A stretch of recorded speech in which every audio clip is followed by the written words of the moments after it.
안녕하세요. 유튜브 컬럼니스트 박인태입니다.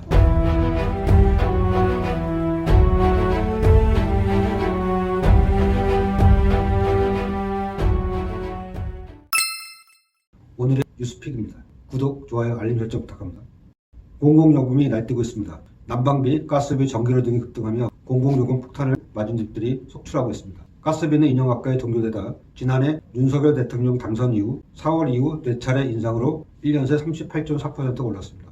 문제는 한 가스공사가 앞으로 가스요금을 작년에 1.5에서 1.9% 인상안을 내놨다는 점입니다. 즉 2분기 이후에 추가로 가스비가 대폭 오를 전망입니다. 산업통상자원부는 1분기에 겨울철 난방비 부담을 고려해 가스비를 동결했지만 가스공사 누적 손실이 9조 원에 이르는 만큼 2분기부터 가스비를 인상한다는 방침입니다. 이에 따라 난방비도 당연히 오르겠죠.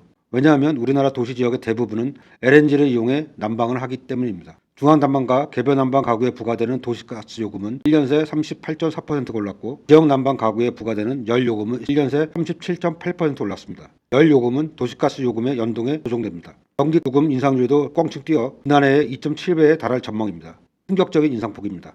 여기에 대중교통요금도 인상대열에 줄줄이 합류합니다. 다음 달 택시를 시작으로 지하철과 버스 그리고 공유자전거인 따릉이 요금 인상까지 대기하고 있습니다. 먼저 버스비와 지하철비는 25% 또는 33% 오를 전망입니다. 기본료를 각각 300원 올리는 안과 400원 올리는 안을 두고 조만간 서울시가 요금을 결정할 예정입니다. 택시비는 다음 달부터 오릅니다. 기본요금은 3,800원에서 4,800원으로 1,000원, 즉 26% 오릅니다. 여기에 기본요금 거리는 짧아지고 거리당 요금과 시간당 요금은 오릅니다. 서울시 공유자전거 따릉이 이용요금도 2배나 오를 전망입니다. 5월 전후에 따릉이의 요금을 현행 시간당 1,000원에서 2,000원으로 올리는 방안이 유력하다고 합니다.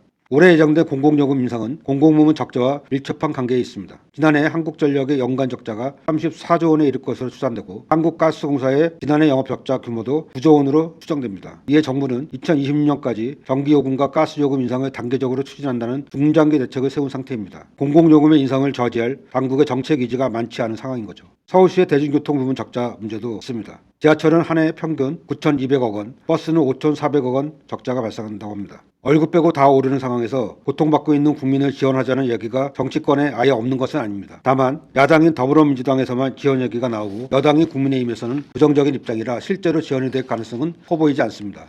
민주당은 난방비 급등으로 어려움을 겪는 취약계층을 위해 정부가 긴급 예비비를 편성해야 된다고 주장하고 있습니다. 김성환 정책위 의장은 전기료와 난방비 급등이 이런 지경이면 정부가 나서서 긴급 예비비라도 편성해 적극적인 지원을 해야 하는 것 아니냐라고 말했습니다. 민주당은 이에 앞서 전체 가구 중 하위 80%에 속하는 1,700만 가구에 가구당 15만에서 40만 원씩 물가지원금을 지급하는 방안을 포함한 긴급 민생 프로젝트도 추진하겠다고 밝혔습니다. 민주당은 이와 관련해 대면인 논평을 통해 난방비 폭탄에 서민들은 고통받고 있는데 윤석열 정부는 국민의 삶에 무대책으로 일관하니 국민들께서는 분통이 터집니다. 능력이 없는 겁니까? 의지가 없는 겁니까? 라고 강력히 비판하기도 했습니다. 다만 민주당의 이런 지원안에 대해 정략적 발상이라고 일청하고 나섰습니다.